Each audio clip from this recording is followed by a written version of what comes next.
If you are new to options, you have no business learning on contracts that expire in 30 or 40 days. That is the deep end of the pool. Time decay is fast, emotions are high, and mistakes are expensive. Beginners should start with leaps, long-term options that are roughly a year out. 1 year gives you room to be early, room to be wrong on timing, and room to think like an investor, not a gambler. We are still going to use SPY and QQQ as our playground, but now we're going to focus on their long-dated options. When you pull up the options chain, instead of clicking the nearest weekly expiration, you scroll all the way down to expirations 9 to 15 months out. That is where your practice lives. Those contracts cost more, but they bleed time much more slowly. That slower decay is what you need when you are learning. Think about it this way. A short-term, 30-day option is like a mayfly. It lives fast and dies fast. Every day you are paying a heavy time decay tax. A 1-year leaps contract is more like a slow-burning candle. Time decay is there, but it is gentle compared to the weekly stuff.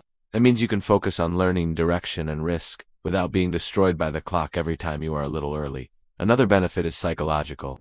When you buy a leaps call on SPY or QQQ, you are aligning yourself with the idea that over the next year, the market has a reasonable chance to drift higher, maybe in that 10% per year ballpark.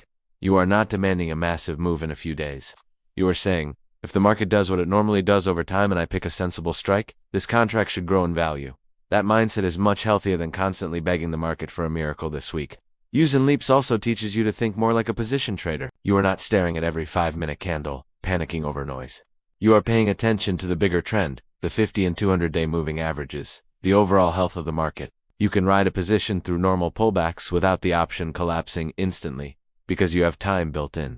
So the rule for beginners is simple. In your paper account and later with real money, your first options practice should be with SPY and QQQ leaps that are roughly 1 year out. No short-term weekly lotteries, no 30 or 40-day stress bombs. We will eventually talk about shorter-dated options, but only after you have proven you can handle the slower, more forgiving world of leaps. You would not put a brand new driver straight into a race car.